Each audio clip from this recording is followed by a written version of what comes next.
Hello, today I'm talking with somebody about a project of theirs. Can you introduce yourself? What's up? My name's Sailor Dreps. People call me Nas. People call me the Panther. I'm a creator of Larry and Walden on YouTube.com/Larry and Walden. Give us a little gist of the Larry and Walton Show before we really go into it. All right, so Larry and Walden are these two radical dudes in 1985. And they like to huff paint. They like to rock out. Uneducated. They're stupid.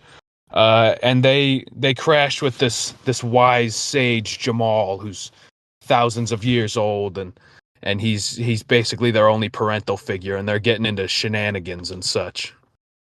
I see. So to begin with this, so what is the origin point of Larry and Walton Show like as a project? Like what is its earliest state that you remember? All right, so Larry and Walden came out September 2023, but it started in 2020 as a different show named Arnold and Walden. And that was I was just sitting in my room. I was just trying to figure out something to make. I'd been making the same stuff for years, and I wanted something new. It just kind of popped into my head. And we did 2 episodes of Arnold and Walden. But then me and that dude who played Arnold, we don't talk anymore. So series just kind of ended. And then 2023 comes around, and I've had ideas for years to bring it back, and I just sat down and I did it, and I got a new guy, swapped him out, and yeah, so yeah, it goes back a few years. I mean, yeah, like I have seen the Arnold and Walton, which is basically it's basically in a way the pilot to this Right. show. That it's very much the original form that would be refined upon Larry and Walton beginning as a show.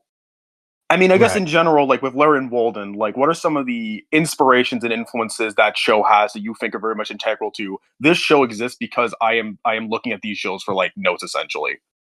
So the whole thing's just an homage to the vague premise of that you'd see in a lot of 90s and 2000s movies of just two stupid assholes who get in over their head in a bunch of shit. Um Beavis and Butthead, Bill and Ted, things like that. It's an homage to all of those things because I've always had a soft spot for that concept.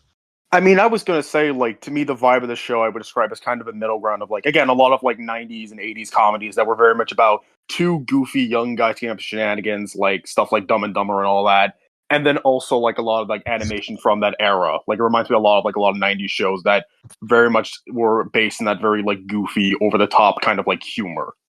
Right, right. Yeah, yeah, I had a lot of inspirations from those two, 80s and 90s. And then for the extreme episode, it was mostly based on, it was a little edgier, more 2000s, but kind of dude where's my car-esque is what I was kind of going for with that one.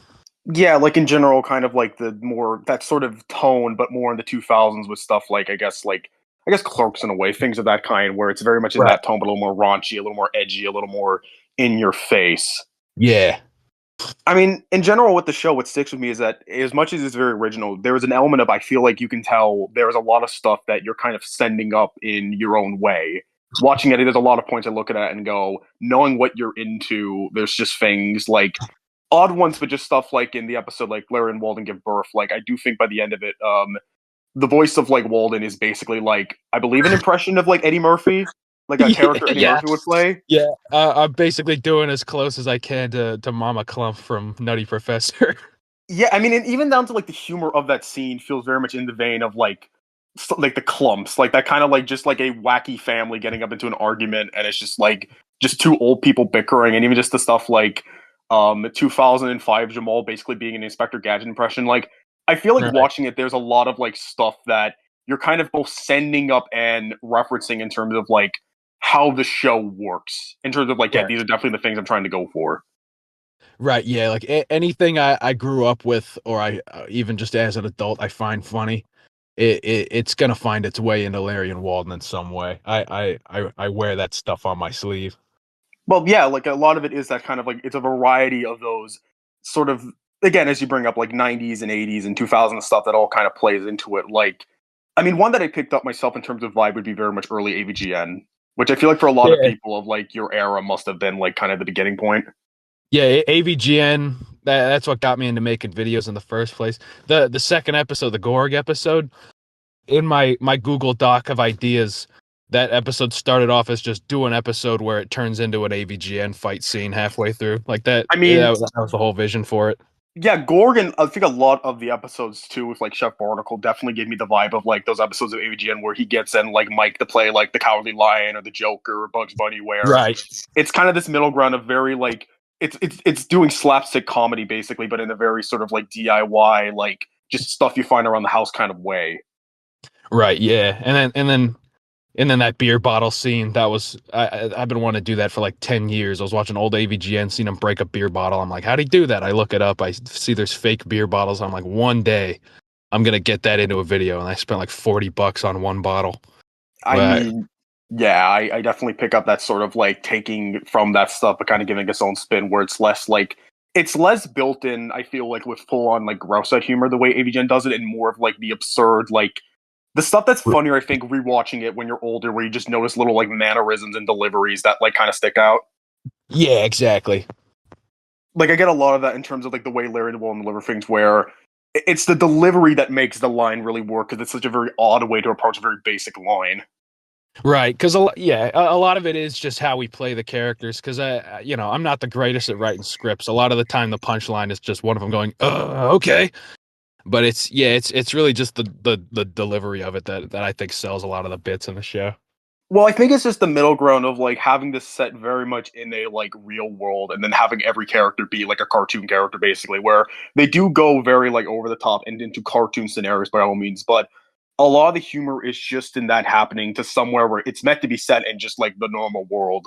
Like this is meant to just be like something that could happen to anybody, and it just goes from like they nearly get murdered by like a chef that thinks they're fish, or they have to like go in the future and like hold a Madonna concert because everyone's turned into like monsters.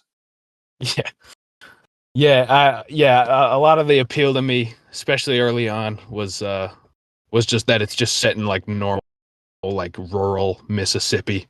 Um, and then I stop focusing on it as it goes on, but then there's elements of that, like a lot of the big fight scenes just taking place in Jamal's living room, stuff like that.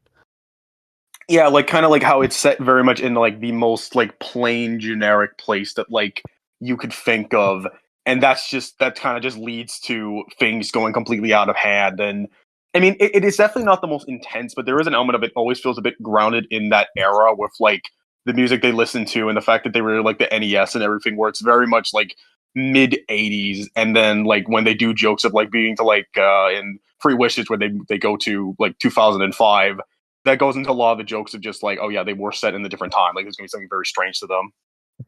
Yeah. There's the whole 1985 setting it's something that you don't like if you're not really paying that much attention, you won't even notice.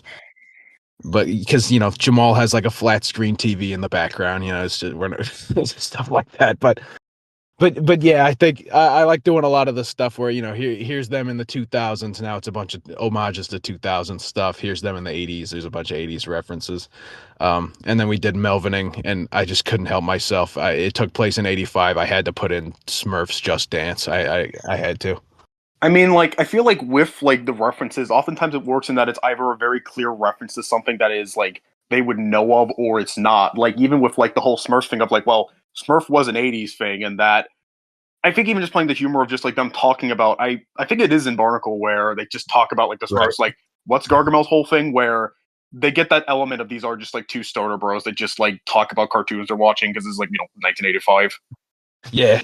I like to try and kind of sprinkle in little character stuff. Like if you ask someone who's didn't pay much attention, like does it like what do the characters think of the Smurfs? They'd be like, "What are you talking about?" But I like to sprinkle in little character, fill in the gaps of what their normal lives are like when it's Well, not crazy shit happening. Well, yeah. Well, I feel like to me that stuff reminds me a lot of like Seinfeld, and that it's just comedy of two very unique characters, just like riffing basically, and just stuff they find interesting. Where the comedy is just seeing it's just taking the mundanity of just normal conversations and giving kind of a weird spin. Because again, these are basically like living cartoon characters that just get up to like hijinks every day. It seems. Right? Yeah, like they're yeah, like they're just supposed to be two stupid assholes who just they're just bums, and then they're getting in and all this stuff that they really have no right in being involved with, like them saving the future and stuff. It's not because there's anything special about them that's giving them the ability to do that. It's just they're in the right place at the right time. I mean, like, yeah, I was gonna say like Bill and Ted is very much in that vein of like having two seemingly very plain characters in terms of like their talents, and then it's just a joke of what if they were put in the most insane, over the top like scenario one could like get into. Right. Yeah. And early on we kind of had like a rule, which was we can't let Larry and Walden develop at all. Like what you see is what you get. We can't flesh them out anymore. Like because we were really strict with that being our bit, that they're just two normal dudes. But by the time we got to Melvining, we just had too many ideas. Like that was where we started playing with the romance stuff. Them adopting the kid. And we that's when we started taking them a bit more seriously as characters, but still most of that stuff is subtext. Well, yeah, it's like I think the way to describe it is they're very much like it's very episodic in that things will go very crazy, and then the next episode is back to square one. But there are things where it develops in ways where they explore it a little more and they add a little to it. Where even if it is more subtext of like whether or not they actually are a couple, basically, it's more of that. It's whatever is at the most funny. Whatever is the funniest answer at that bit is what they'll go for, and even then, it's like don't take it like completely like it's case by case, basically. Yeah, like each episode it's in a vacuum, it's its own thing, but you watch the series in order and you'll realize like everything does happen, everything is canon to each other, but just it's not like you're not watching Breaking Bad where you start in the It's middle. not like it goes completely different. It's that yes, this is all set in like a world. This is all reference to. This all actually happened. But we'll just bring it up where I mean, like Memories episode whole thing is that where it's like kind of the parody of like 90s shows will always have like the episode where it's like they do a flashback, which is just to reuse old clips, and then the joke is, well, we're gonna do that, but it's completely different, and it's just gonna kind of in a fun way mess with the continuity because nobody knows for sure if this is actually what happened or not. Yeah, that one we really wanted to do a clip. I had idea for Memories from the very beginning was I want to do a clip show where none of the clips are where we pretty much have to recreate every clip, and it's not because clip shows, the whole point was it's something you could do really fast on a budget. It's a cheap episode you could do, and we were like, let's do an episode that's that, but just it'll actually take a ridiculous amount of time and be Yeah.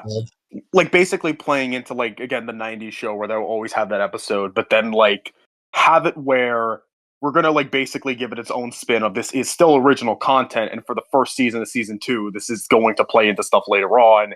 Wouldn't it be funny if this happened, but it actually does change things basically? Like it actually has a purpose. right. Because I feel like in general with the show, it definitely gives you that element of like you use what you have on it in a very creative way where again, it's very AVGN where AVGN, well, there is a lot of like, he is good as a filmmaker. He knows what he's doing. It's more of the thing where he's very much practical with what he uses, and that adds to the comedy. Right. Like, yeah, go on. Yeah, I sorry, I completely zoned out for a second. There's like a truck pulling up behind me. And I was like, who is that? And it's my girlfriend's cousin's boyfriend. Sorry, I was zoned No, no, out no, for it's fine. It's fun. I was going to say, like, my example would be, like, how, bringing up the Bugs Bunny episode, like, the joke right. of him throwing the Mario ball at Bugs, it's already a funny visual, but there is that element of, like, oh, you could tell he just had that on him, and it would be a funny thing to throw at Bugs Bunny. So, of Yeah, course, he's going to use, like, a Mario ball. yeah. With a lot of the stuff, it's I'm working paycheck to paycheck. I can't pay for crazy bits and gags, so it's a lot of my jokes really are, well, I have this thing in my room that I have nothing to do with. Maybe I could do something with this. That's how we got the bit in Extreme with Jamal's skeleton. We just had a skeleton in my room. I mean, I would bring up, like, the bit in Gorg where it's, like, when they throw the body, it's just a skeleton in the clothes, yeah, and that applies to everyone, and it's never brought up. It's, like, just meant to be a rag doll, but the yeah, joke is that it's just a skeleton for no reason. I'm so glad it turned out that way because when I wrote that bit, it was going to be a rag doll, and I went on Amazon and like a real rag doll is like $150. I was like, I can't buy that, and it just ended up being a skeleton. But now it's probably my favorite bit in the whole episode. It's my favorite bit. It's one of my favorite bits too, just because it's so the fact that it's not pointed out, where they don't play a joke of oh haha they're a skeleton now. It's just there and it has the same use as a rag doll, but it makes it funny that when they actually jump into it, everyone is a skeleton, and it's just one of those like I see it as like taking advantage of like the resources you have, where you either point out that it looks like it is hokey in a way, but it adds to the comedy, or like you don't. Like one that comes to mind is like Scrappy Jamal, just like being the classic, like for a short person, all they do is they just sit on their knees, but they have shoes in front, so it just looks like he's really short. And it kind of just adds to like, well, the whole point of that episode is that it's basically just you making fun of like Scooby Doo, like the old Scooby Doo stuff from the '60s, and that like I don't know if it's whether it's meant to be a send up or a parody, but it's very much in that element of like that was a show that was made on a very limited budget and they just did stuff like that a lot. So yeah. Yeah, like I definitely had bits where I was trying to play into that. Like whenever they're running away from Tony Genocide and they're on the green screen, it's just looping the same picture over and over. And It's all with love. All of it. I agree. I'm more just saying, as in like terms of like referencing. I do pick up a lot of that from the show again, where it's like I feel like you're very much aware of what your art is modeled off of, and you're playing into that. And when it's funny to bring up, it will be there. Right, definitely. Yeah, I mean, like just in general, like the humor of the show very much works in that way of like whatever is the funniest thing, we are going to do it, and that just kind of adds to stuff. Like one that comes to mind. Okay, go on. Yeah, go on. No. You go. I was just gonna say, like one example, I'm very fond of is how when they first revealed Jamal the genie, that it's him like actually painted blue, but then when they bring it back, he's just like crudely scribbled on with blue marker. Because it's an element of like, okay, they definitely weren't gonna recreate the paint job for this joke, but it's funnier that he's the same character, but just looks completely different. Yeah, we like to play into it a lot. A lot of the time, it's just if I think. Basically the whole episodes are written as here's every joke I can possibly think of, and I'm gonna, as best I can, string it all together as well as I can.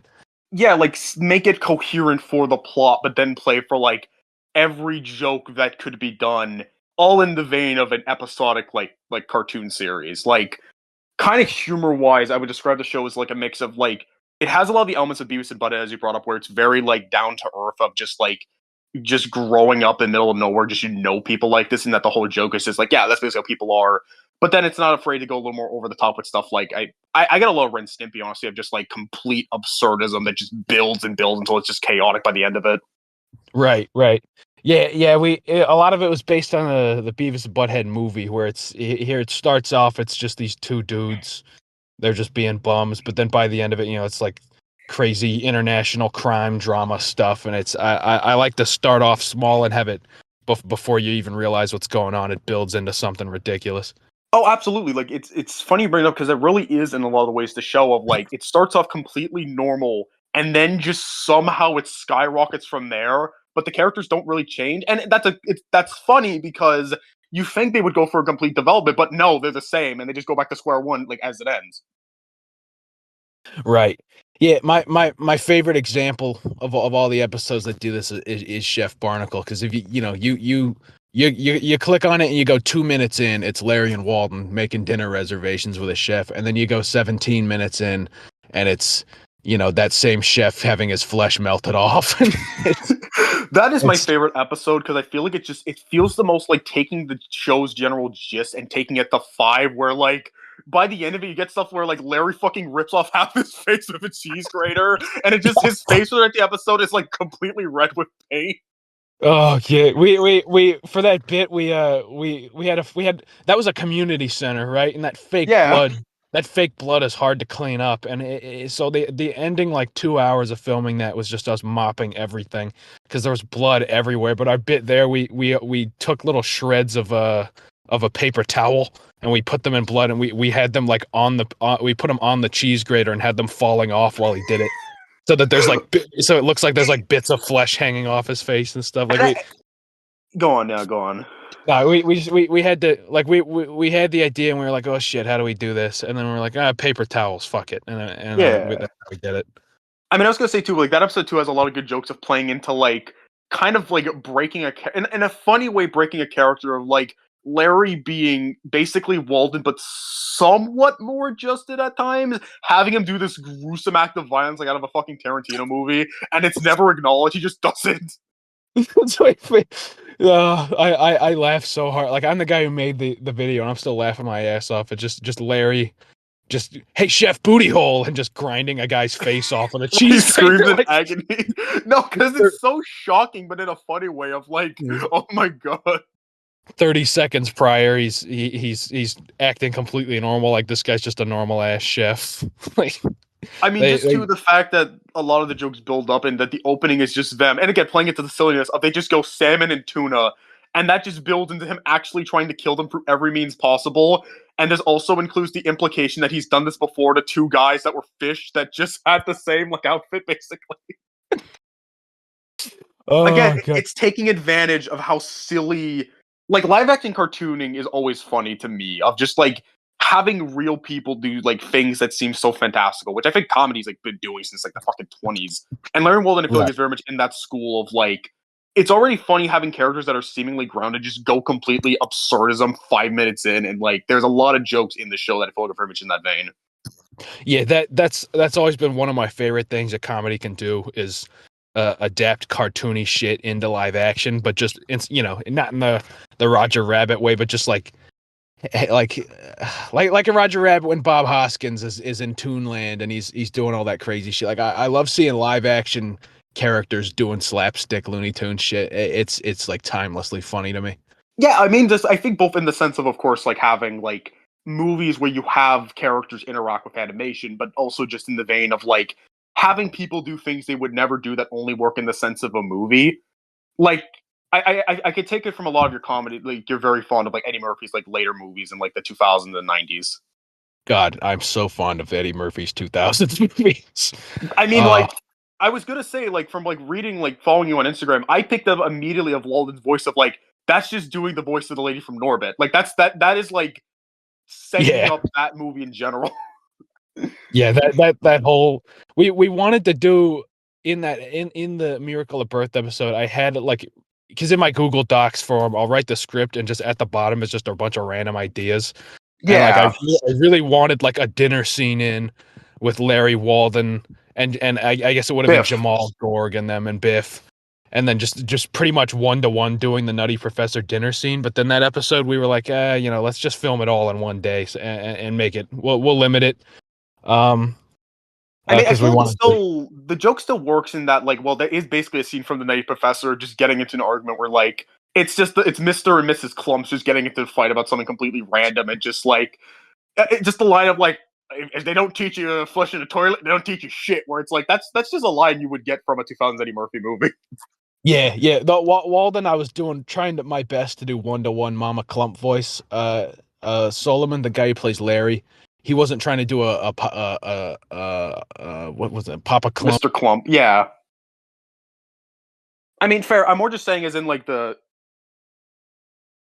general I like accidentally muted myself. no, it's fine. Like the general vibe of the scene, at least I can tell. As a director, that's what you were trying to go for. Yeah, absolutely. I mean, again, like I just feel like just in general, like how do a lot of the episodes show up as is? How is the general like writing of the episode work? Is it just like you have an idea that you think is really funny and you go from there? Or is it like you throw around different ideas until something really sticks? What I basically do is I have like 40 different completely unorganized Google Docs where if I think of an idea, even for just like a small gag or full episode, I just write it down before I forget. And then I'll be sitting there, I'll be like, you know what, I kind of want to do a new episode. And I'll look through everything I've written down. I'll be like, all right, well, this got adapted into this already. We can't do this. And I'll see something like, I don't know, Larry and Walden get drafted. And I'm like, oh, that'll be good. Is a And lot of it just like simple ideas that kind of go from there? I can take it. yeah, I'll like have like a vague premise for an episode. I'll think of a ton of jokes and just like set pieces and like visuals I want in there. And then once I have like a lot of stuff in there, I kind of have a vision for what I want it to look like. I just start scripting. And I just go to that Google Doc, I copy paste all my ideas in, and I just delete them once I put them in the script. Yeah, well, I definitely get that element too of like it's a mix of. I guess mainly the vibe I get is that you come up with all the stuff on the spot and you just try to figure out a way to make it fit naturally with the resources you have. Where like Chef Barnacle was kind of the epitome of like, okay, yeah, like they even joke about that. It's not a restaurant; it's a community center that you just like got to pick up, and then just playing into like every room of that place just being possible for jokes. Yeah, we really had to squeeze. Any idea I have, I try to squeeze everything I possibly can out of it. Like Yeah, like if I finish the episode, the script, and there's like a really funny joke that I just didn't get to put in, I'm gonna find a place to put it in. Oh no, exactly. I definitely get that vibe of like a lot of it where it's like I imagine with a lot of it, like the one that comes to mind for me honestly is the bring up again like Scrappy Jamal of like I get the vibe that just it came up as a joke and you just went from there. And it did play very well into the episode of again, it's a Scooby Doo parody. Yeah, Scrappy Jamal's like a great example of it because he really was just gonna be there for that one shot. Like, dude, it was just gonna be him saying, I ain't afraid of no monster," and that would be it. And then we're like, well, how do they defeat Tony Genocide? Oh, that we could have him disguise Scrappy Jamal as a radical team. And then it's well, now I'm so attached to this character, Scrappy Jamal, I have to bring him back. Like, and now we have we have plans for like 6 different episodes that he's a part of. Like Scrappy Jamal is just a character on the show now. I mean, I no, like it reminds me a lot of like with The Simpsons. There are so many characters. Their origin point was just a background or a gag character for one scene. The crew liked so much they just said, "Fuck it, we're going to keep him in for as long as possible." Scrappy Jamal definitely gives that vibe of like it is just funny to have that's like the nephew of a character whose parents are never brought up, whose whole thing is that he's just a one-on-one impersonation of a random cartoon character. Yes, that's how most of the characters are. Like even going back to Jamal in the first Arnold and Walden, like he was just gonna be one off. I don't think I have it in me to just do a one off character. Everyone's got to come back. Like it's just Chef Barnacle, he's gonna be the villain of season 2 as a whole. Like I got so many Chef Barnacle ideas. Well, Scrappy's yeah, gonna keep coming back. The dog's gonna keep coming back. I can't help it. I mean, no, I get that very much just in that element of like, this is so perfect for this world, and there's so much potential with all these characters. You're gonna keep using them, even if it's like, I mean, another thing is like Family Guy, where like there are so many, they can have that ability to make entire episodes that center or at least have a big element, just be a character showing up, basically. Yeah, like just the existence of this character is the plot. Yeah, Um, just the existence and what, like exploring what the details of it, essentially. right. I mean, I feel like too another thing that like really sticks with the show is just the dynamic of Larry and Walden, where they just like the way they just bounce off each other and how that works for the plot. I think is like that's very interesting to me. Of like they do get a lot of mileage, even if like they have like that kind of SpongeBob and Patrick, where in ways they're different, but in ways they're quite similar, and just the way they can like just bounce off each other a lot. Right. Yeah. Larry and Walton are tough to write because I they are such similar people, but I try to work in subtle things like Walden wouldn't have done that cheese grater thing. I like to imagine. Well, Walden in my head, Walden's kind of the sweeter, more sentimental one, and Larry's the tougher one. But generally, they on surface level, they're pretty much the same person. I mean, I would say like again, bringing up, I guess for a time now, like Beavis and Butthead, like they are quite similar, but the way that Mike Judge both writes and voices them, you can tell there are subtleties to it. You can't just write them the Exactly. same way because the joke would not work. There has to be Yeah. differences where when it comes up, it could be the best joke of the episode, but also it's just like it makes it interesting. Like they have bits, especially Melvining, where they actually do have like conflict, or they do bounce off each other in ways that haven't been like done before, which I think makes like episodes like that really stick out.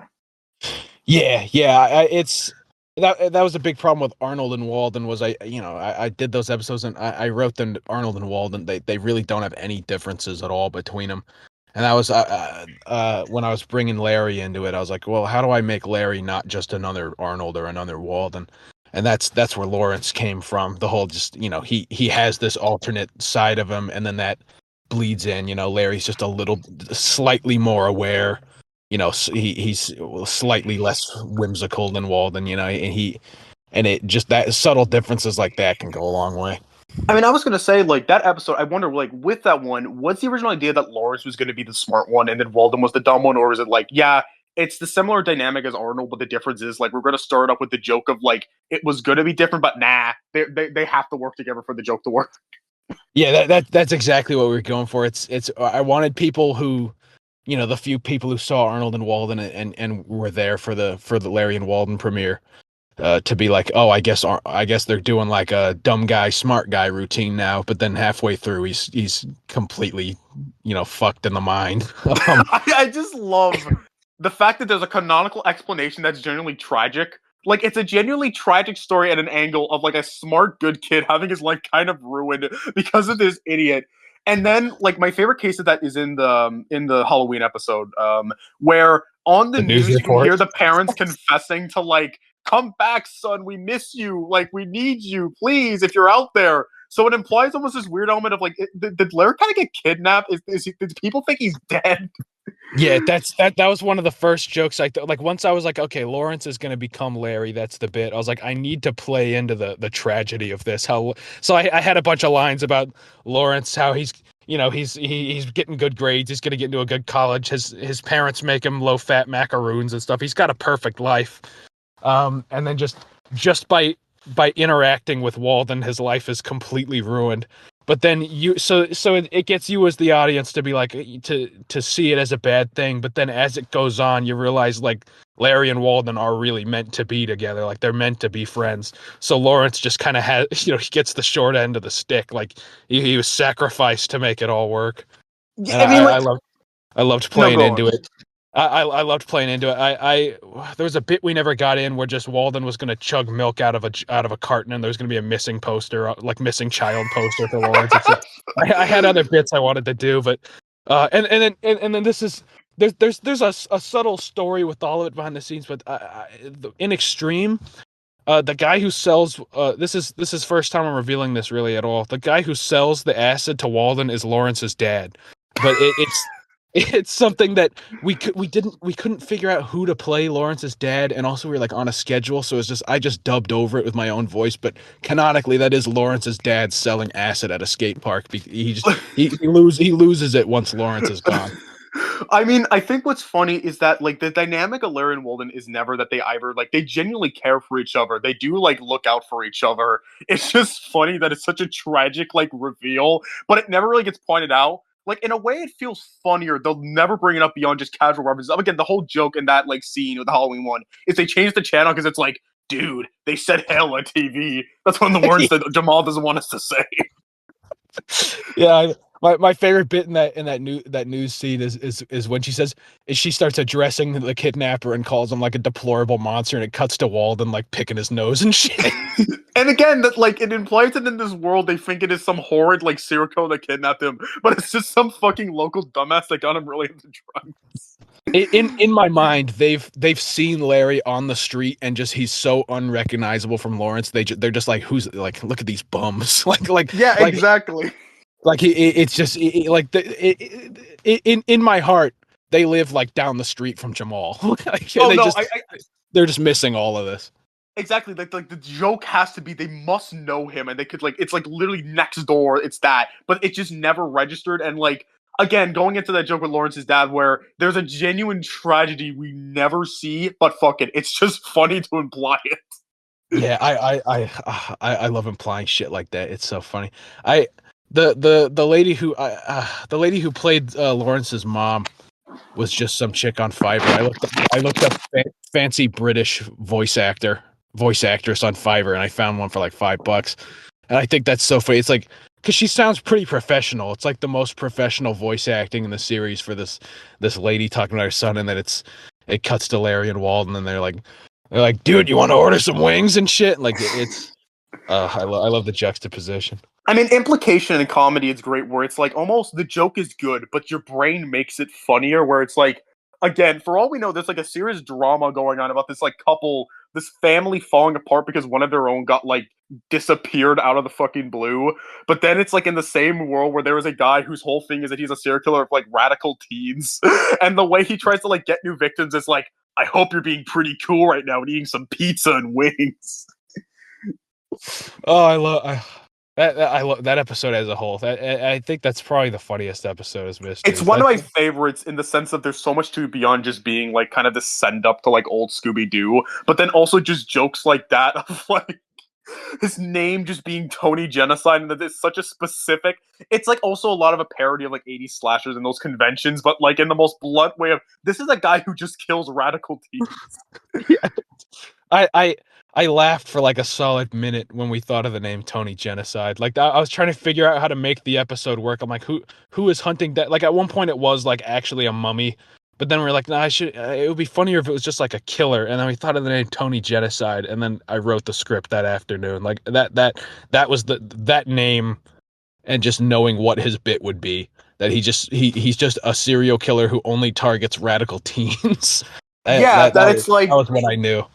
again, that's when it, to me, mainly is the episode where they really play into like this being set in the 80s, where like it's taking the whole premise of, again, like the slasher that goes after like hip teens, but like this is the guy that's his forte, and the way he gets them out Right. is like, it wouldn't be radical to follow the rules now, would it? Ah, jeez.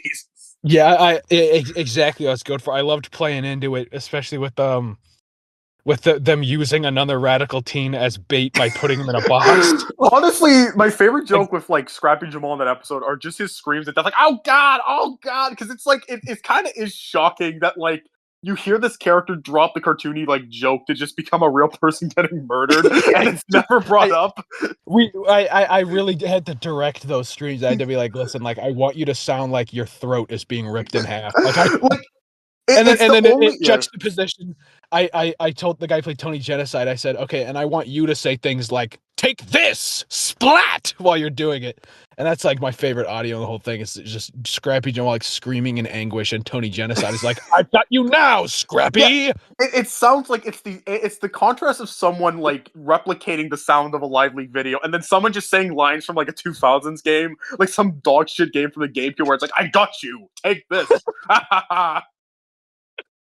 And again, the implication that like Larry and Walden just fucking brutally murdered a child just to get this one guy, and it's never brought up again. Like they just killed Jamal's fucking nephew. They just got him. They killed. That's one of my Yeah. favorite jokes in the entire series. Just Larry and Walden murdered Jamal's nephew, and just until memories, he thinks it was an accident. Like, and they don't Yeah, see anything wrong with what they did. They're just like, no, it was. I mean, we had to do it. I mean, it's it was him or it's us. again that it's not them being actively cruel or malicious. They're just so stupid they would do this and just be like, yeah, it was an accident. We had to do it, and then just Scrappy Jamal comes back, so it's okay. Yeah, those are remnants of originally. I was really into Beavis and Butthead specifically when I started getting back into writing Larry and Walden. And originally, it was going to be a lot more mean-spirited. Like, Jamal was going to fucking hate them. They were going to hate each other. And they were just going to make everyone's lives worse. Now, they do make people's lives worse, but they have no bad intent. At no point do Larry and Walden think they're doing something bad, or they're like, yeah, this will fucking show him. They're just stupid assholes, and they don't know any better. But because of that, I can have them be real sweethearts. I can have them be super wholesome, or I can have them cheese grate someone's face off and kill their friend's nephew. I was gonna say, like, I think it works way better that, like, again, they're not straight up cruel. They're just really dumb to a fault, but to the point where they're still likable. Like, they still mean well. They're just too stupid to understand, like, morals sometimes.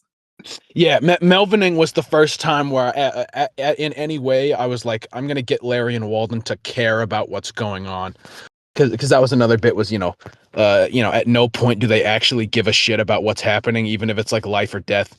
But then that was the big like character moment where the moment Walden starts to actually care about what's happening is when it's about Larry. It's Yeah, that, like, that's at right. the end of the day, there was an emotional, like, grounding. Yeah, exactly. Like the core of it's emotional. Jamal loves Larry and Walden. Even though he may not know it, Larry and Walden love each other. Like the three of them, they're a family, but none of them. It's a dysfunctional family. Right, but just where two of them don't realize what a dysfunctional family is. Like, I mean, what I love about Jamal as a character is that he could be the way he's written goes beyond just a generic, like, oh, he's the straight man who tells them they're crazy, where he's also like, it's more over like, okay, at the start he is just kind of the normal one that for some reason lets them live in his house as like bums, basically. Like, he just gives them a house. But then it's like he's also a Dragon Ball character. He also has time travel powers. He's also a genie. It reminds me a lot of Regular Show in that kind of middle ground of like, it's taking a very normal, down to earth, young adult kind of like the stuff that like you would get up to in like your early 20s. But then like the seemingly normal people are just as insane and have like magical powers for no reason. yeah, I love, because originally it was gonna be Larry and Walden are like the only ridiculous characters. Our whole bit was Jamal's like a sage, but he's just a normal dude. But I couldn't do it. It was another thing, like, I can't help myself. I got to bring back characters. I couldn't help myself. I had to just keep building up Jamal and just, okay, now he's a genie. Now he's a Walmart employee. Now now he has my favorite bit with Jamal is when he has moves that are named after himself, like Jamal Blast and shit. I think what makes that joke, and I believe it's Gorg, well, that's the one. What makes that joke so funny is just the fact that like he's saying these incredibly, I could tell like you're a Dragon Ball Z fan, and that these are like Oh yeah. directly modeled off of the monologues before attacks, and none of them work, and it's all against the cartoon camera. It's like Oga Boga, Anga Bunga. Yeah, well, it always gets a big laugh when I'm showing people Gorg and he does the Jamal fist, and then Gorg goes, "Ouchie." Because it's the implication that this random caveman can take like a Saiyan basically, but at the same time he barely damages him, and that he doesn't even like the way he loses that he just sees fire and runs.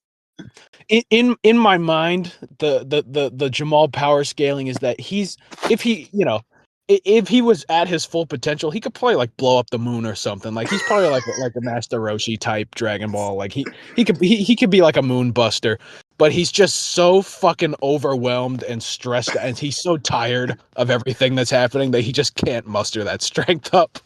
Like No, he has these legendary abilities, but just he's so done with everything. Like he's Larry and Walden have aged him many years. I agree that like that joke is its funniest for like, okay, I think again what you said where for all we know he's a Super Saiyan. He could like blow up the fucking earth with just a quarter of his power. But he's so preoccupied with keeping like these two dumbasses he doesn't like that he just lets like bum in his house that he just doesn't do it. And it's like he could probably kill Larry and Walden tomorrow, but he likes them at least enough to want to see them live. Yeah, it's a balancing act where I have this character Jamal who could really solve any conflict that happens. Like he's the only character who has these like powers, but I always think of some reason that he can't do it. With the Gorg one, it's that. But then when he's fighting Lawrence, it's not because Lawrence is this like Lawrence is just a dude, but he doesn't have it in him to really hurt Larry. So he's he's subconscious. There's always some reason that Jamal is like kind of useless. But because I don't want to do an episode where it's here's the conflict and then Jamal uses some new ass pull power and wins. I want to do Jamal uses some new ass pull power and it doesn't work for no reason. It doesn't. It helps them in no way at all. Like I'll let him do stuff like he can transfer Walden into Larry's mind and stuff. But once it comes to if Walden's life is truly in danger, Jamal's gonna do everything he can. But it will in the end be up to Walden to get himself out of that scenario. It's a case of, again, I think it gives me very much the vibe of what is the funniest, where it's like, okay, it would be funny in this scene where, like, Jamal uses his fucking Dragon Ball powers to, like, kill a guy, but it'll also be funny if he does it and it does not work for no reason, and it's like taking advantage of, like, I almost view it as kind of like, it's sort of like a lot of those, like, old, like, shonen animes where the power levels are completely inconsistent, and there are times where it just does not, like, it's a weird comparison to give, but it kind of reminds me of like that joke someone told me of. Like, there's a scene in Dragon Ball where like super level Goku gets his foot stepped on by an elephant and he's in agony, and it's like, does that just imply this random elephant has like it could like kill a Saiyan, but just for some reason this scene, and it's just funny of like the more you think about it, the dumber it gets, but in a good way of like this is absurd, and that makes it funnier. Like, why does this random caveman canonically be able to take hits that would blow up the fucking planet? Yeah, I loved it. The inconsistent power scaling was very intentional. The my favorite example of it being in Chef Barnacle when Larry and Walden literally do the Jamal fist just like Jamal, and instead of it not working, they punch a hole through his stomach. Like exactly. Like that, it's just of course Larry and Walden can pull it off just fine, and Jamal, who's been training for all these years, just can't do it at all. I think like the way I would describe Jamal is very much what you said. If he is in a way like almost like the Yoda, like he's the wise, almighty, powerful, great sage, but he is also just as much of a dumbass bum as these two guys. But it's just that he has a job; he can actually contribute to society. He's still like insane. Yeah, he's still like. Those are my favorite bits with Jamal, where we just let him do some stupid like just let him be like also a dumbass for a moment. Yeah, because like he is just go on. I'm trying to think of an example. My one of my favorite bits is just the existence of 2005 Jamal, where just inexplicably for no reason he becomes so hungry for this goddamn block of aluminum that he starts talking crazy. doing insane shit. Just like this bit where that Jamal, the most like calm and collected, like put together character in the series, a block of aluminum is enough to make him like a criminal, and have him like, Go be on. like a cartoon character and shit. I love that bit because of the fact that it implies that this block of aluminum is so useful. Jamal becomes a villain as if this is like the Chaos Emerald, like he needs to have it. B, that it's just never implied of like why, like what happened with him and Larry. Well, he just is evil. And then again, I don't know if this is the intention. I really feel like that voice he does is just parroting Mike Matei's god awful Inspector Gadget voice. Which, if so, again, I love that it's so specific that when you realize that it's really funny. The voice itself is definitely Inspector Gadget, but then the inflection where he like pauses between certain words and stuff is directly my friend Vinny. He watched Arnold and Walden 1 when it came out, and that was his impression of Jamal. Was I am Jamal.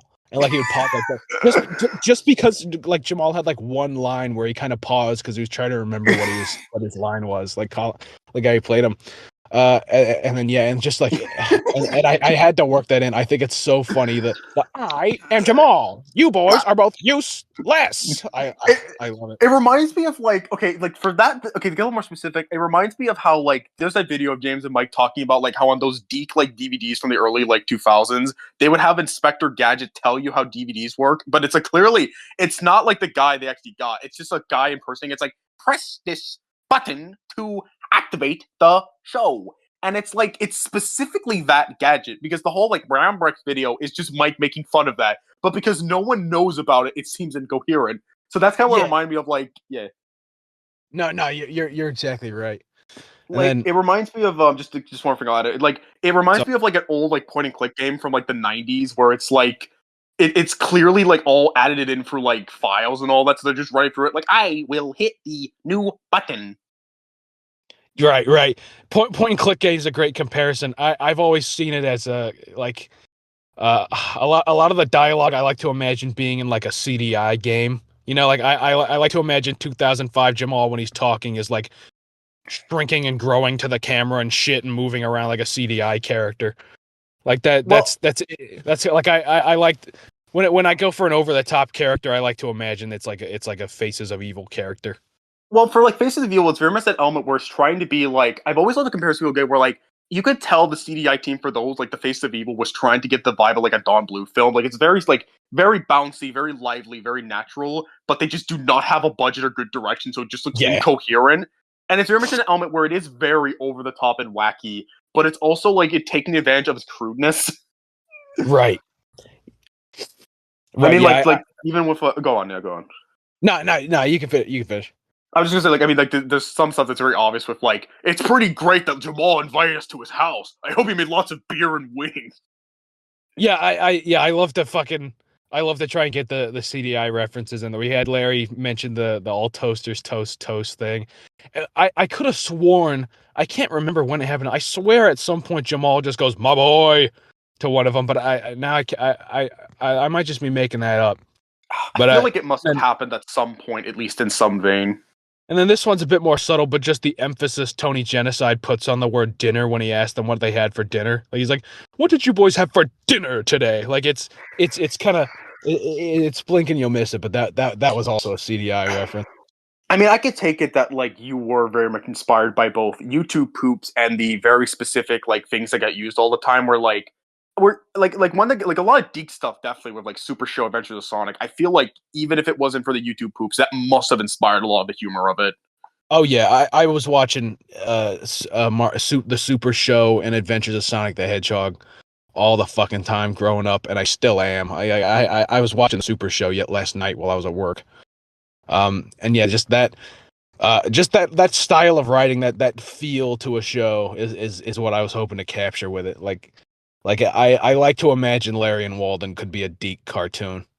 Well, it's kind of like that Deke element of like, in a way, it is very hokey and cheesy, but they're weirdly like kind of clever. In the sense of like, it is the fact that our times like Adventure Sonic, I'll bring in my case of like, it is definitely a goofy '90s cartoon, but like the art direction of it is actually like really cool because it has like really talented people like Milton Knight who like directed it, and the voice acting of like you could tell everyone's putting a lot of effort. Of course, namely like John Baldry as Robotnik is like there is effort put into this, which adds a kind of the odd cheesiness to it at times. Right. I've always believed that, you know, even if you know, most important thing that entertainment can have is that you know that they actually cared about it. You know, even if it doesn't, even if it falls flat on its face, I can really appreciate something where I can tell the people who are making it really cared about making something funny. Oh yeah, exactly. It's the kind of thing where like even if it's not, I mean, objectivity is a very complicated like it's like subject as a whole, but it's like the whole thing of like okay, even if this is not objectively like really highbrow and like refined, you can tell they're having fun and they're putting their heart and soul into this. Which if that's there, then I think yeah, then it is something worth seeing because at least it's like better that something is like technically bad but has a heart than something that's objectively good and it's just fucking nothing.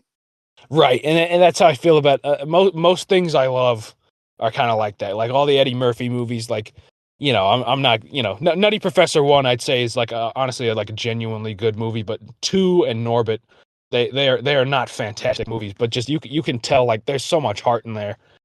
It just I can't help but just think they're fucking great.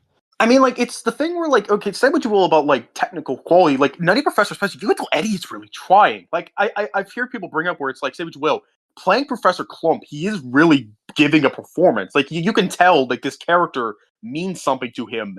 And it Yeah, adds to the no, scene where yeah, it's, like, more emotional, where it's like, you can tell he's treating this seriously. Like, even if you can make the case if it's not the best, like, technically Eddie Murphy stuff, it's no different than the stuff that people would go to, which is, of course, Coming to America and Trading Places, where it's like, it's that same level of effort. Say what you will about his movies, he is trying. Like the only reason he stopped doing them was just he got so many shit where he's like, ah, fuck it. Like he's admitted this recently. yeah. Sherman Klump is a great example of how I like to write characters in general. Where if you want to just not take it seriously and just laugh at this wacky character, you can. Like you can just look at Larry Walden and Jamal and just laugh. But if you are like one of the select few who genuinely like gets invested in the series, these characters that could just be one note, you know, joke machines, you know, you see there is like depth there. Like Sherman's a real person. You know, Larry and Walden, Jamal, they're real people. But it's, you know, it's something that you kind of you dig for and you find it.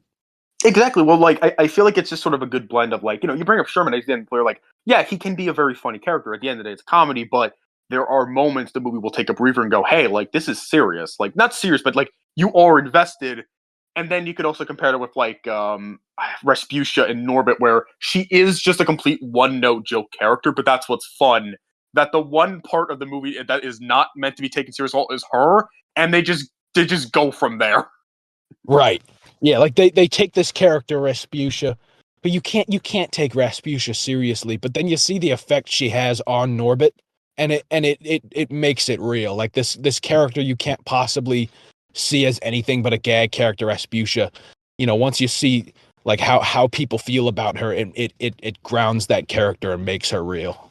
Exactly. That's actually the best way that like I was kind of trying to put it, where it's like, yeah, it is basically like a slapstick character, but she is somewhat real. Like she's somewhat clearly meant to be based in something, which makes it both. There is a compelling narrative to it. It's something you want to follow, but at the same time, it never goes beyond like, what if there was this complete insane cartoon character that's just in this somewhat realistic story? Because basically, with Exactly. Norbit, the one like complete joke character is Rasputia. Right. Yeah, and like I guess like probably Mr. Wong, I guess. But yeah, like Yeah, it's yeah, and I've always really appreciated like characters like that, where it's here's this completely character who's just stupid, ridiculous, but then like there's enough depth there that you can get invested in them, but not so much that it ties it down. Like Larry Walden wouldn't work if Larry and Walden were constantly like going through emotional arcs and shit. But when something serious does happen with them, it makes it hit harder. well, I would say too, like with like I think especially the Melvining, where it works because it is kind of a differentiation of like this is not just complete jokes. There's an emotional core, but it is still goofy. Where like a lot of it is set in this white void where like Lawrence takes over the brain like a parasite, and it's just that he gets them into books and homework and all that. Yeah, like Melvining was tough to write because I'm trying to keep the idea that Larry and Walden don't even really know what's going on. Like with especially with Walden's plot, it's like okay, the plot needs to be Walden like starts an uprising against Lawrence and like takes him down. but Walden can't be like, we're gonna make an uprising to save Larry and stop Lawrence Prime. Like, he needs to only kind of understand what's going on. So I work in lines like him being like, fuck, what is it? He's like that whole like thing where they bully that Lawrence and he turns into a Larry. They're like, wouldn't it be cool if there was a bunch of Larrys? That would be sick. And then that it goes and it just I like doing that where I lost my train of thought, but you get what I'm I know, getting I at. get where it's like you never want to make it go completely like with these characters. At the end of the day, it is a comedy. You're meant to laugh, but when it does need to show up, they will get serious, but it never goes. They're not going to change character. It's not like, okay, for this scene, for no reason, they're just completely like a new person. They're still grounded in that, like, Walden will always be a goofy dumbass. It's just that sometimes he'll be a goofy dumbass, but it is still grounded in like what is going on. It's still Right. going to like fit into it. Right, like in Melvining, Walden, he has that scene where he like breaks free of the Melvining, like and then like the scene of him, like the fight scene between him and Lawrence, where like these things, it would probably be easier to just have Walden, be more serious for those scenes, but I think it pays off to write that fight scene like in his mind, he's just kind of bullying this nerd, and then in Yeah. the other one, it's just he's just rocking out just because he feels like it. Well, I was gonna say, like, what I love about that whole scene is that, like, again, playing his whole '80s thing, like, of course, his ultimate weakness is gonna be opera music because the whole point of Lawrence is that he's a complete opposite of Walden, and so it's to a cartoonish level where, like, instead of liking the typical jock foods that's like pizza, wings, and beer, he likes low-fat macaroons, and of course, the way he's gonna defeat Walden is that he's just gonna blast Luciano Pavarotti. Yeah. Lawrence is a super fun character because I liked playing with we took the whole like Larry is like Lawrence is like a tragic character thing, but then by the time of the Melvining he's just snapped, like he is evil, like and like it'll call attention, like Lawrence brings it up when him and Walden have their falling out where he's like like you took my future from me and shit, but then you're still rooting for Walden because just at the end of the day, Lawrence just kind of sucks. Yeah, like Lawrence you're is like the evil part of Larry. That might be the part that like wants to grind someone's fucking face off with like a fucking cheese grater.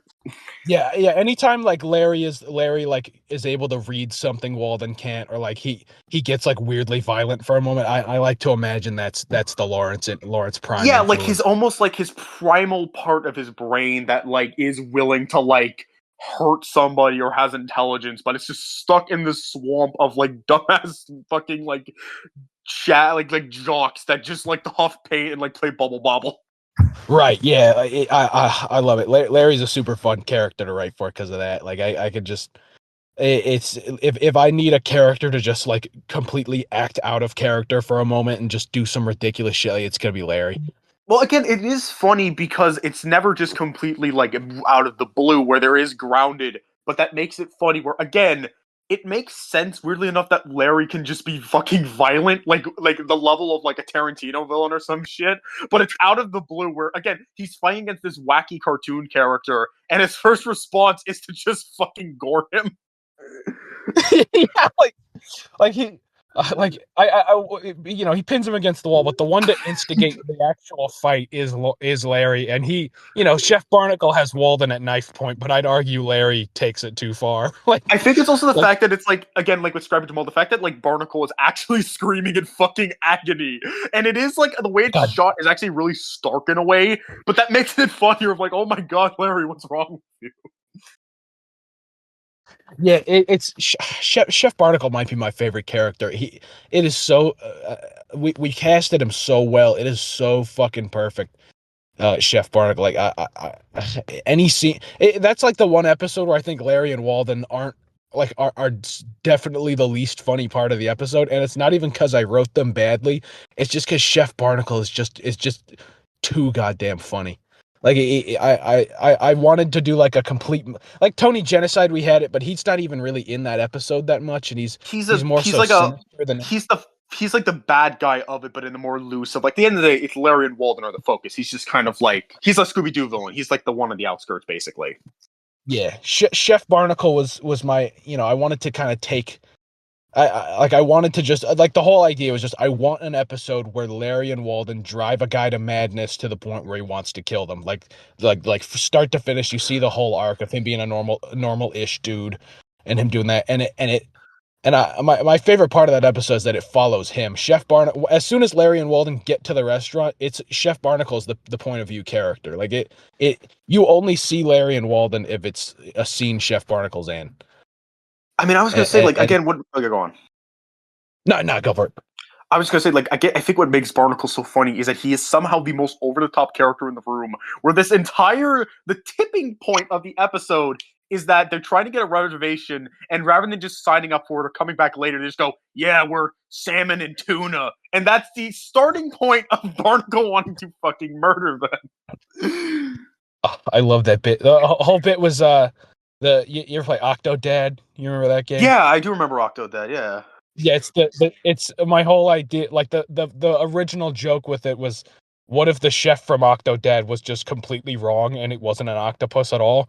That was what that was my joke going into it. But then now I got a lot of it hasn't been seen yet. But Chef Barnacle, he's probably our most fleshed out character. He's got depth, but just hasn't fully been seen yet because he's only had the one episode. But you will see more Chef Barnacle. I don't doubt that. I'm more just saying that in the context of the episode he's introduced, what makes him funny to me is that he is a cartoon villain, but they just keep building up on it where it's like the sole reasoning he wants to kill these guys is that he's already done it before, but like I guess with an actual fish who are just dressed up like them. Yeah, that joke, a lot of people were confused about it, but you're right. It is just Chef Barnacle was right one time. Like at one point, two fish came in disguised as radical teens and tried to order food. And like what makes it funny is that they're just dressed up like Larry and Walden, but with different colors, which raises the question: is this like common? Are there just a number of paint huffing bums in this universe that are basically Larry and Walden? I like to imagine that Larry and Walden is like they're an archetype. Like there's other people like you go to Mexico and there's two Mexican dudes who are just like Larry and Walden. Like I like to imagine that every location kind of has their own Larry and Walden. I agree. It's like that joke of The Simpsons where it's like the Flanders family reunion where like everybody looks like Ned, but just like that like nation's archetype of a Ned, and they all say "Howdy doodly," but it's implied that all over the world. You go to Japan, there's probably some duo of just these pain huffing bums that just really like bubble and wings that just terrorize the city, but you never see it. It's just implied. No, yeah, that's exactly what I imagine in my head. Like I imagine, like if we ever did like an episode where they go to like England or something, there would be a British Larry and Walden, and they'd be named like fucking like goddamn John and Steve or some shit. Exactly. Like I think like a lot of the jokes that I really like are the ones where it's like it's just playing with how the way they are. Where like one is like I love how in the kind of montage of them going to 2005, one of the first things they do is just like they go to a game store and it's just like Walden freaking out. They have Bubble Bobble in the year 2005. Yeah, like I always really like that montage because I could really easily just be like, okay, what are the most popular things in 2005? Like I wanted to find out like what would Walden actually find fun in 2005. There was a bit I cut out of the episode where they went and they camped outside of a theater to see Madagascar. But I just awesome. I wanted like I wanted the whole bit to be like that we have like a full tent and stuff. But I was broke. But then there's an homage to it in the Extreme episode with Walden's Madagascar shirt. Just subtext like Walden Extreme, this hardcore rough dude, like he just really fucks with Madagascar. Well, again, it's the fact that like what makes the joke funny to me is that the first response is nothing actually serious. It's not like an actual historical event. Nah, it's the fact that this random game from the 80s they're really into because this is like the one popular game in 85. Nah, dude, that's the one thing they care about is that they have their first response is Bubble Bobble in the future. Yeah, I also love in that montage how like a lot of the shit that they're doing isn't even specific to the future at all. Like Dick's Sporting Goods. I'm pretty sure Dick's Sporting Goods existed in the 80s. Like dildos were a thing in the 80s, but Walden's like, whoa. I just love that montage. There's a lot of it is just them dicking around with like bowling and all that. It's it all stemmed from my favorite joke in Arnold and Walden Save Hanukkah, where the first thing they do when they believe they're in like Israel is they take a picture of a condom on the ground.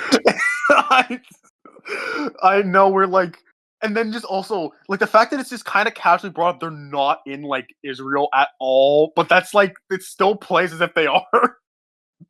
Yeah, I that episode's great. I still think that those two Arnold and Waldens hold up pretty good. Like I look back at my videos from 2020 and I'm like, this is cringy, this is bad. But I watch Arnold and Walden, I'm like, you know what, I was onto something here. I was.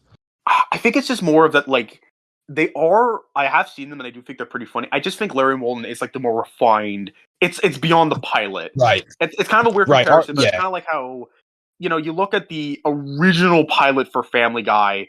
It is still like watchable, but it's definitely that element of they're figuring things out. And then when you get to the rest of season 1, it's like, okay, now the show's rhythm is intact. Now they get the vibe of this. This is the show. Right. I see Arnold and Walden as like two parts of one pilot, where IHOP Trials introduces like the supernatural shit, all the wacky characters they're gonna meet, and then Save Hanukkah introduces the mundane aspects of it, where it's, here, like that's the first time they go to Jamal's house, and it's just Jamal is just in his basement. He's a cartographer now and shit, and like they just go to some bum neighborhood and shit. The two big aspects of the show came from episode 1 and 2 of Arnold. No, I agree very much in like absolutely like just the whole thing of like it's both really goofy, wacky, over the top shit, but then also just things that are very much in the Beavis and Butthead thing of like two just dumbasses just get up to wacky hijinks and they don't even try. It just happens to them. Right. I honestly think, just to say, like my favorite joke in Arnold and Walden Save Hanukkah is just look at the joy you brought to the disgusting racist people of Harrison, Arkansas. My favorite bit in Arnold and Walden personally is I love Chunk in Arnold and Walden IHOP Trials. I think Chunk is a really underrated character, where he's just sitting in there and he's like a fat slob drinking milk out of a gallon. And then he says that he's only been there, like he says, like, I used to be just like you, and you're like, oh wow, this poor guy. And then they ask how long he's been there. He says he's been there for 9 hours. I love the whole thing of this carton is empty. I've just been drinking air this whole time. Oh my god! And I also have dysentery when he coughs, and then it cuts to Larry and Walden getting splashed, Arnold and Walden getting splashed with a full cup of water. I know. It's like just Chunk being this like just big fat slob that's just naturally like that. It's like there's no punishment. He just is. Yeah, he literally, the only thing that changed about his life is he's in a different room. Yeah, exactly. He's still just some big guy in like a shirt out. Yeah. Everything about him implies something funnier, because there's also the implication that means that Rupert also robbed him outside of that IHOP that very same day. Like it's just a common occurrence in this fucking podunk town that like Larry and Walden just somehow nothing but crazy shit happens to them. Like for all we know, this is like basically like Earth. This is a completely normal, down to earth like universe, but just so happens that out of the blue, like the fucking like a guy will come from the future to kill them because there's been like a spread of mutants. Yeah, I loved this idea, because it's criticized in writing a lot, the idea that like the world revolves around your characters, but I think that's part of the appeal. Is Larry and Walden are just on normal ass Earth, but anything interesting that could possibly happen just happens to go on in their life specifically. No, yeah, like I think that's yeah, you said it. Like what makes it funny is like just having the go on. No, you know what, go on. Yeah, like there's like no one else on Earth in that moment was getting a visit from their future son coming to kill them. It's just Larry and Walden, these two bums with they're not like these special dudes, like they're just guys, but just it's not like Bill and Ted, like they go on one adventure. It's just every single day there's some bullshit happening to them for no reason. It's not because there's like some prophecy where they're it's just it just happens to be happening to these two dudes. I was gonna say, like, I think that it takes advantage of the whole thing of like either this is just a world where this shit happens regularly, or this is a world where it only happens to these guys, and this is just everything goes back to normal either way. Like, they truly treat something like their future son that they raise after they find him on their doorstep comes back in time to fucking, like, murder them. And by the end of it, they just don't care. It's like, okay, everything's back to normal. One of my favorite bits in that episode is just he's constantly dropping really direct hints that like he has some personal connection to them, and Jamal's picking up on it. But then when he's leaving to the future, he goes, "I love you both." They go, "That's weird. We don't really know you like that." Yeah, because And that's it. They never figure it out. That's it. what makes it funny is that it makes Give Birth even funnier that like they have such a serious emotional connection to like this kid, of course, as if like also the fact that he goes from a baby to a fully grown man to college in the span of like a fucking hour, it seems, and they just forgot completely, which implies that this shit happens to them so much it becomes like normal. Like this is nothing. Yeah. Yeah, and then there's also the bit. It's something I don't play into much anymore. But my idea is that Larry and Walden can only remember things from like a week prior, and everything. Like Larry and Walden don't remember how they met. like in their like I have a gag idea where later on Walden's gonna have like a flashback of meeting Larry, and they're like 4 years old, and it's just complete. Like that was part of the bit with memories was just. Larry and Walden, they don't fucking know what's going on, and they don't remember. They don't retain anything. They have a weak memory, which means that like what the craziest shit can happen to them, but they're so dumb, and considering how much paint they huff, they might just burn out their brain. I mean, my favorite was that, yeah. My favorite use of that is just in Melvining Part 2 after this whole giant hour-long 2-part adventure. Walden's emotional moment with Jamal is saying that Jamal knows how to throw a party. And as soon as Larry's back, he forgets the entire conflict. Exactly. Like, what just makes it funny is, again, playing to the whole thing of, like, was Lawrence kind of kidnapped? It makes it funny that he doesn't remember, as in, like, no, dude, he's too stupid to fucking care. He doesn't give a shit. Like, that's just what makes so much of it funny to me, where it's like, this has no effect to them in a way, where there is somewhat an emotional grounding, but a lot of the time with, like, Jamal, for example, like, they could probably understand that Jamal has, like, ultimate powers of, like, a Saiyan, like, Master Roshi type shit, but also they don't care because he's just some guy that lets them live there. Yeah, they like Jamal is special to them because like he's just their friend. Like he doesn't. They're not like, oh, this Jamal guy. Like they're Jamal has this crazy backstory that he would tell them if they asked. But Yeah, like, but just Jamal's because life could make a movie, yeah. Yeah, like because Larry and Walden don't care to ask at all, the audience doesn't get to know either. Like, and that's what makes it funny, where it's like whatever is implied is just shown to you, basically, and it just keeps letting you wonder, like, what was Jamal doing before these two hobos just started living with him, and like, why does he keep him here?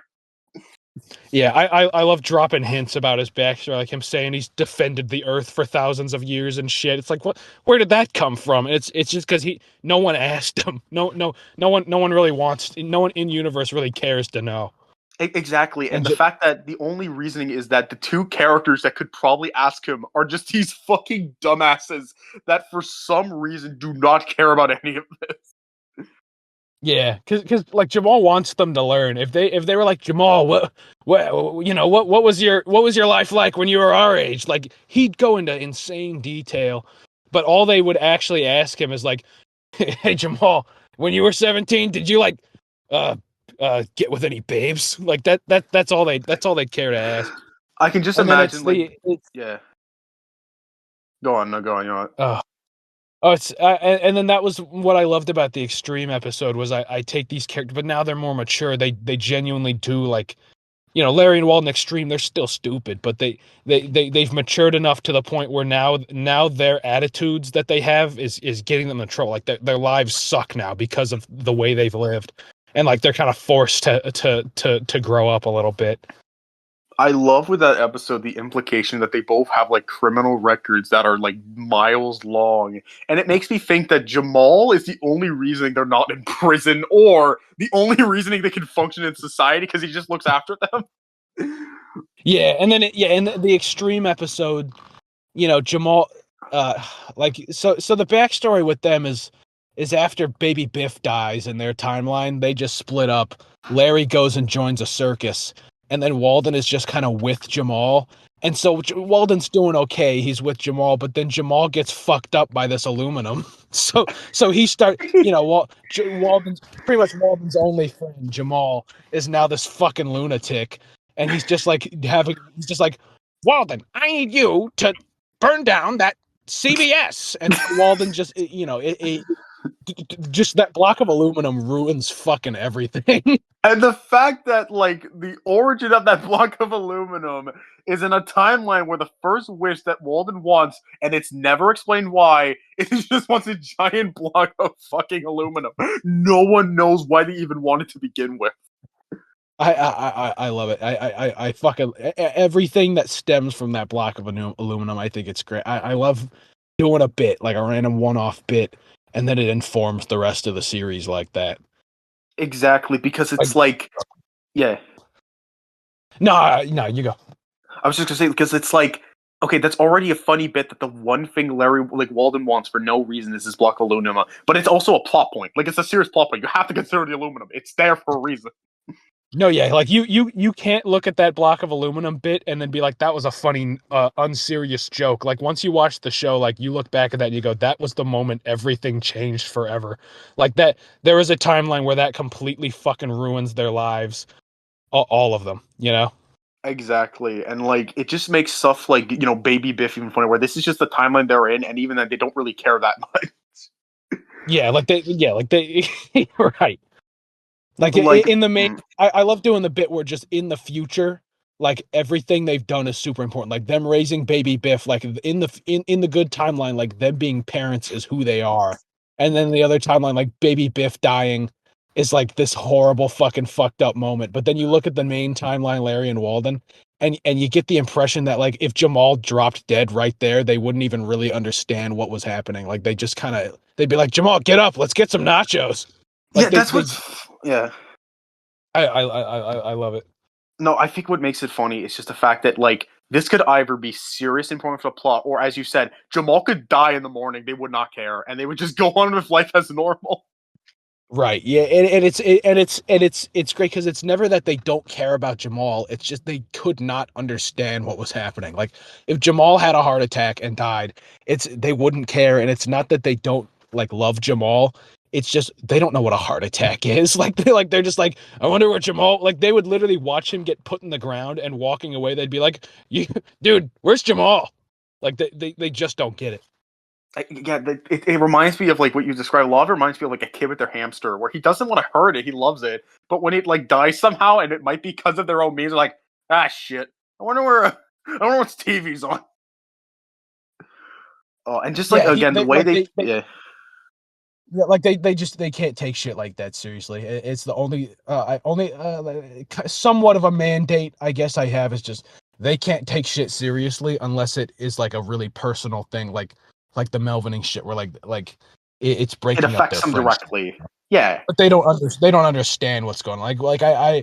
I was real particular with the scene where Walden's talking to Baby Biff and Melvining one. Where, like, I don't want him to really acknowledge what his issue is. He just knows that he's sad about it. and again, like, what just makes a lot of these, like, dynamics funny is that when they do care about stuff, it's stuff that's, like, so stupid. Why would they? Were like, it's just stuff like them having a serious conversation in Barnacle about the Smurfs, where not only does it sound like a genuine conversation, the fact that, when they're actually talking about something that sounds kind of serious, they're just talking about what Gargamel would do with the Smurfs. Yeah, like the most realistic dialogue they have is them, like, it's them talking about the Smurfs and shit. But then when, like, their lives are actually at stake, they can't take anything fucking seriously. What they take seriously is what they see as serious, and what they see as serious is, like, the Smurfs and smoking weed and partying. I mean, like, and just too with stuff like with, like, bringing up, like, give birth. I just love stuff where, like, the montage. One of the important things is them just showing their kid Howard to die. Like, just the fact that they're so stupid that, of course, when they have a kid, they just show him Howard the Duck on TV when it just came out in '85, and then just start popping a fucking boogie. That I fucking love that Howard the Duck bit. That was, like, the funniest thing I could think of. I was like, okay, what? I'm thinking of all the things you could do with a montage of people raising a baby. I'm like, okay, I just love. I guess showing him shit, and then it's like, okay, let's just have them show the baby Howard the Duck, and have them, that that was a fucking fun montage to film them just fucking up that baby, and then and then that What baby somehow managed to grow up to like go to Harvard and shit. that montage kills me because of the fact there's so many bits where it's them just fucking brutalizing a baby, but it's not hurt. He's just a little upset, and it's the baby is completely fine. And then, of course, the fact that the baby is literally like a doll you would get in like your home class or whatever about like, oh, for the rest of the month you have to like look after this baby and write about it. It just makes it funny watching them like throw it against the wall and like drop kick it basically. Yeah, like them tossing him into the ceiling, putting him in the fucking Washing machine, for like 3 hours. throwing him around, like. But then you throw in like a genuinely sweet moment, like them tucking him into bed and stuff. Like they're genuinely fucking trying. They're just But they trying, just but they're just fucking. insane. I just love like with that too of just how like again the implication this baby just grew up in the span of a day to just become a fully grown adult, and it's implied in the time we did not see he fully grew up to become really smart, and then again they basically just like Larry and Walden become the clumps. Yeah. Oh, good. I just too like again just the fact that it implies that in the span of that time Larry actually got a job that he just got fired from, and the only difference is that Walden is wearing a different shirt and that Larry has a mustache that's clearly paper. Yeah, like hair tied back. Just that was an amazing bit that I fucking love was the Walden being trans bit where just like them being in the baby in a mysteries when like, oh, if Scrappy gets hurt, how are we gonna pay for the sex change, just shit like that. But then it all builds up and you see them in the future and Walden genuinely is a woman now. Like I think it's really fucking funny I think because what makes it yeah, go on. it's like it's like doing the 80s and 2000s like bit where like if this was in the 2000s the joke would be like anti-trans, but then I'm out of by some sheer miracle Walden becomes like representation, which I think is very funny. Oh no, I was gonna say what makes it funny is that the joke is not just like the joke is not obviously like oh haha like Walden is trans. The joke is that this utter like dude bro who's like homophobic but in the 80s pop like the 80s movie way of he's not actually a bigot, he's just really dumb and just thinks calling people gay is funny. But like and then the whole joke of course the whole joke is just like oh yeah he actually did it and it's just never really brought up. Like it's still Walden Fick Finn. He's still exactly the same kind of like paint huffing bum, but he's just like a woman now, and everyone like has no problem with that because it's like, of course, their problem should be that like Walden is just an idiot. Yeah, the problem, yeah, like Walden's just Whitney now, which that was a subtle thing. The audio like sounded like shit in the scene where they reveal it, but Walden's female name is Whitney based on Whitney Houston. Well, yeah, too. Uh, The whole thing of like, of course, his like name change is going to be on an '80s pop star that he's really into. we were gonna have it be Madonna. He was gonna change his name to Madonna, but that was before we actually did the Jar of Pickles episode and had Jamal be Madonna. So we're like, let's do a different one. And just too that again, like when he does transition, the fact that he also just becomes Mama Clump for some reason, where for Yeah, no, like this voice change is there's no just reason becomes for his Mama voice Clump, to change too. and it's not even like Yeah, it's a different like voice. It's just he's just doing Mama Clump for some reason. and then also Larry fucking being like, I didn't get fired. I got laid off, woman. Like what? Like they're completely fucking different people, and you don't get to you don't even it doesn't even imply how they ended up that way. Like Larry's just a plumber now and shit. Like again, I think just my favorite bit of it is just like if they don't teach him how to unclog a toilet, they ain't gonna teach him I shit. ain't Because teach him shit. that's just a line from like the Nutty Professor. That's just a line that would be said in that movie. And I love how it just implies that other than Biff, who's a completely normal person, who's like has an actual future unlike these hobos, they just become the clumps for some fucking reason.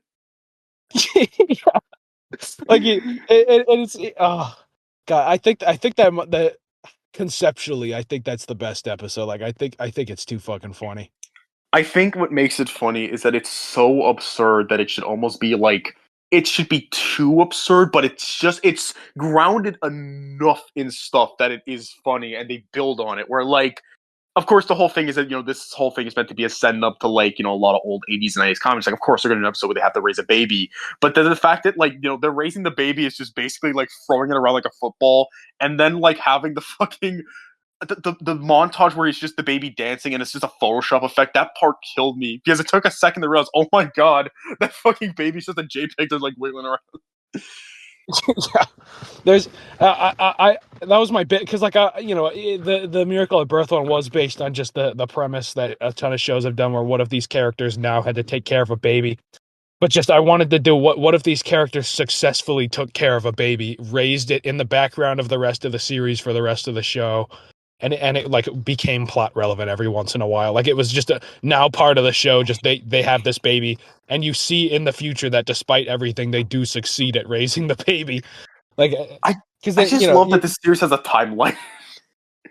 yeah, I think I love that there's like a dark future and like a apocalypse future and a good future and shit. Like, I think it adds so much. There's a weird thing with, like, one of the running gags I love are just these very specific dances where, like, I love how throughout the show I've noticed, like, okay, there's a very fair reference point, but, like, that, like, gif of, like, Homer doing this weird dance where he has this, like, fist covering his face and he's doing this weird hip rock? That is exactly what I was trying to do when I did I those. love that that's a reoccurring bit where I swear to God, like, Larry has done it, Jamal, Walden, they'll all just randomly do this weird dance and it's never brought up, but it's just, and again, it's just a specific gif of Homer I've seen a lot. And then also, like, a favorite of mine is just the pants dance. I don't know how to call it. It's that weird, like, hip, like, crab walk that, like, Walden does. Yeah. Oh god, it's the My what is it? favorite The case MC of it, Hammer, like, shuffle. I yeah, don't know what it's my actually called, but favorite he does it in thing the Hammer Time. My Can't favorite I thing about the believe it. Hammer Time is just in the episode of, like, Open a Jar of Pickles where it's the mutant Walden, which again, it's the whole bit of, okay, Walden is like a disease. For all we know, he was a normal person that got infected like a parasite, like Invasion of the Body Snatchers. But the fact that the mutant Walden, not only is it just Walden, but then this weird, like, Star Wars alien mask, it's just Walden doing the crab dance as, like, it actually is kind of frightening. It's like a Fallout enemy just charging at you. It's like, holy shit. Yeah, I did everything I could to make those mutants as scary as I could, but it depends on the shot, because otherwise it is just like it's fucking stupid. But, like, I tried to make to convey that they were a genuine threat. No, what makes it funny is that it's shot so seriously where it's like they're an actual threat in a horror movie. Like, it's a mob of these, like, murderous animals that, like, can infect you, and it's a genuine, like, this is why the fucking Earth went to hell. But the fact that it's also just a dude in a weird mask and the implications of, like, your skin becomes the fucking parachute pants, and the first sign of the infection is you get really hungry for, like, nachos and beer. It never Oh goes, god. it just stays in that realm of absolute fucking madness that makes it funny. Like, I don't know. I'll reveal it because I don't know if we'll ever even actually do it. But we want to do like a Dragon Ball Z, like, history of Trunks type special that shows that whole timeline happening. Like you'd see the outbreak start. You'd see like Larold and Whitney's deaths and shit, like Jamal's death, and it would be this fucked up epic. Like, we do like gore and shit, make it really serious, but just, and like there's not a single joke, like, basically the whole time, but just it's the fucking mutants from the goddamn episode, and they look stupid as shit the whole time. well, I love that idea because of the fact that, like, again, the fact that there is a spin-off where it's a genuine drama, it's completely serious, and what makes it funny is, again, this is happening to Larry and Walden. So it becomes like, it becomes hilarious because why is this taking itself so seriously out of nowhere? But it knows that that's why it's stupid. That's why like, easy top 5 bits in the entire series is when in Extreme, when they're building up to, you know that Larry and Walden had some kind of falling out, but you don't know what. And then, and then it shows, and it's this, like, incredibly dramatic scene where they lost the baby, and, like, Larry punches Walden and shit. But, like, this is Larry and goddamn Walden. Like, hearing Walden say, "I don't ever want to see you again," is fucking ridiculous, because he would never say that ever. It's the fact that they can actually take stuff seriously out of it. All implies in their fucked up worldview where things will actually be important is what makes it funny to me. Where, like, it's just case by case where either some really dramatic, again, like you said, where it's like it would make sense that like for all we know, Jamal could fucking die on them, and they would just like, yeah, whatever. Like not like in a mean way, but just be like, oh, where's Jamal? What happened to him? He died. And then at the same time, they could find out that like Bubble Bobble 2 got canceled, and like, holy shit, this is rough. Yeah, they'd like have to like when also in Extreme when they're in the past where they're hallucinating, they're in the past, and Walden says that Walden turned out pretty cool. It's just Larry who turned out to be a loser, and Larry's like genuinely distraught, and he's like, I'm thinking about moving to Washington with my Uncle Sherman. Shit like they have the capacity to take shit seriously. They just don't know what to take seriously. It's just again their brains are so weird, which probably just again comes to the fact they're canonically drug addicts. That their understanding of reality is warped. Yeah, like those the Larrys and the Lawrences and stuff are supposed to be Larry's brain cells, and and essentially, if one of the Lawrence cells becomes Larry, it's not a cell anymore. That's a brain cell that's just gone. Yeah, exactly. Like it's a fucking brain cancer, but the brain cancer is literally just like in this sort of like representation. It's just cells taking over like a parasite. Yeah, like it's yeah, like Larry is a cancer, but the cancer is the character that you care about. Like The character, yeah, exactly. like one of the main characters is a plague, like One a of the main characters is a disease a la a zombie, where it completely rots and deteriorates someone in every way imaginable. But the way they rot, which again, origins for just them taking one huff of pain, and the origin point of that is just they like become completely dipshit. Oh. I think one of the things too, like in Three Wishes, that's so funny to me is the fact that like Jamal Genie sounds actually so serious about like, don't mess this guy up, Walden. Lawrence is take inspiration. It's like, Lawrence, no, he's actually heartbroken. No, yeah, I love that. Jamal and Lawrence is a dynamic I love where he wishes Larry was more like Lawrence, but he cares enough about Walden that he wouldn't actually like do anything about it. Like in Three Wishes, he's like, God fucking damn it, Walden, when he sees what happened to Lawrence, and then in Melvining, like here's exactly what Jamal wanted. Like he didn't want Larry to come into existence, but now he's grown to care about these two so much that he's conflicted. Like he doesn't know what to fucking do, because it's have it be Larry or have it be who he's actually meant to be, Lawrence. And then we do the shit about who he's meant to be and all all that shit, a lot of subtext stuff. Well, yeah, it's like to me, it's just the whole thing of like Jamal genuinely care. Again, I think like I feel like if there was a line that would describe your relationship with like Larry and Walden, it has to be in that episode. You're gonna give me a heart attack one of these days. Like he doesn't hate them; he cares about them deeply. He also is gonna have a panic attack because they're too stupid. Yeah, like like he sees them as family, like they're his kids essentially. But just at the same time, they are a horrible burden on his life. They make his life worse. But they also give him something to live for. And at the same time, it's like he does have a completely normal life outside of them. Well, it's the two things of A, he could also be basically this universe matched to Roshi, and no one cared to ask him about if he could be that. And B, he has a completely normal job if he works at a Walmart.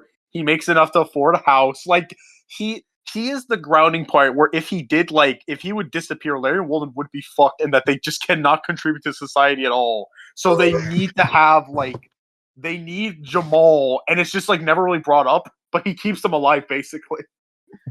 Yeah, and then a thing that we haven't fully delved into yet is because exactly, Larry and Walden need Jamal, but we really want to play into the fact that Jamal also needs Larry and Walden. They are what drives him. But he doesn't realize it. Like because in all fairness to him, he has every reason to believe like they are making his life worse. But he also like if Larry and Walden were gone too, like Jamal wouldn't know what to do either. Like he cares more about them than he realizes, which is kind of what our arc in the first season was with them. Yeah, like it's genuinely endearing that they are the most scuffed found family ever of like just again these two like drug addicted bums that just get up to wacky hijinks, and they're like hobo Yoda basically. That's like their best friend who also like doesn't hate them but just is just sick of their shit, and he has like panic attacks trying to keep them alive because every other day they're getting murdered by someone. Right. I'm too like this like again with that whole thing with just like what makes like the death of Scrappy Jamal so funny is that like you would think Jamal would be devastated and enraged that they killed his fucking nephew, but he doesn't care. He just is like, oh, okay, it happened. Like, yeah, the worst it gets is he's kind of shocked when they reveal to him that it was on purpose. But then, once the dog starts talking again, he's like, oh yeah, this fucking hot dog. And yeah, he exactly. just moves on from it. Speaking of that too, I love the dog as a character because it's the epitome of this is so absurd. It's fucking hilarious that for no reason in this world, there is just this giant guy who's dressed up as a hot dog whose whole thing is that he's like a 50s greaser out of like a James Dean movie, and they just all like him, and that is it. The dog is it's always a tie between Chef Barnacle the dog and Marty as my favorite like non-main character, because they all like if an episode is about one of those three, like if it's extreme, like Marty is the best part of it. Chef Barnacle, he's the best part of it, and the best part of Mysteries is the goddamn dog. He Like is definitely up there those for three me. characters steal the show.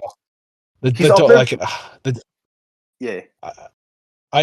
My favorite bit of that episode of the dog is probably fucking Scrappy the dog. I think Scrappy the dog, because it just fucks and with then you. there's just the accidental wordplay that Scrappy the dog just describes Scrappy Doo. Like it loops around. Like Scrappy Doo is Scrappy the dog, I just love which that is for so much of the episode, it's just Jamal getting so pissed off that this random guy has like taken over their lives, kind of, but then by the end of it, they don't care. Like, it's fucking with the continuity in the funniest way of like, for some reason, this guy is just here now, and everything you've seen is wrong, and it's never implied if this is a hallucination, a dream. It's just this is real. Yeah, and the whole episode was just because I couldn't get the dude who played Gorg back. And I was like, well, shit. Like, I set up in the ending that he's just going to juvie and he'll be back. And I'm like, and also I wanted to have that be like their third friend. So I'm like, well, shit, what do I do? I don't want to recast the character. I don't like just having a new actor play a different character. And I'm like, well, shit, what do I do? And then it was just I was at work and I was like cleaning out some closet and I literally found a hot dog costume and I went home and I bought one and the idea was just right there. I think that's just what makes it so funny, where it's like, the clip show as a standard of TV was just because sometimes they were low on money or they were just quick to get something out. Fuck it, we're just gonna take old clips and then use the little money we have to make like some minor things.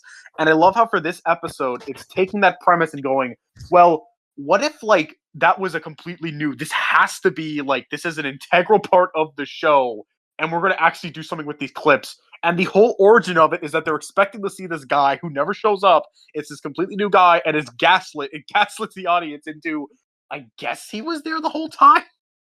Yeah, and it's just and like my favorite part of that whole episode is when Jamal has a flashback too.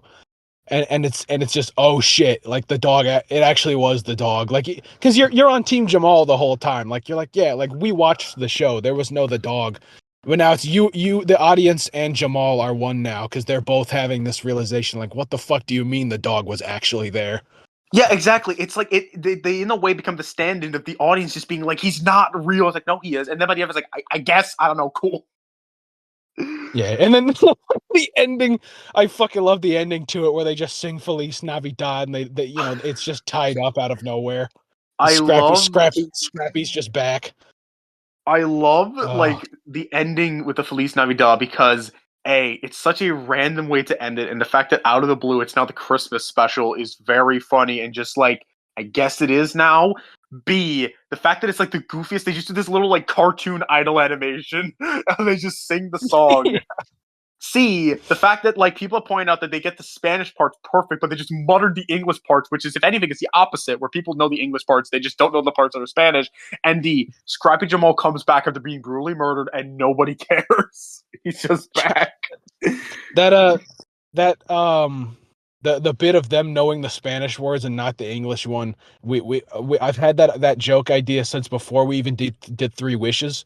Because before we filmed Three Wishes, me and Solomon, the guy who plays Larry, we went on a road trip and we just discussed a ton of ideas. And we wanted, at some point, we still want to do it. We want to do a Christmas album, and that was going to be one of them. Was Larry and Walton singing that, and they forget the English words. But yeah, at some point, we want to do albums where it's like they do cover songs and shit.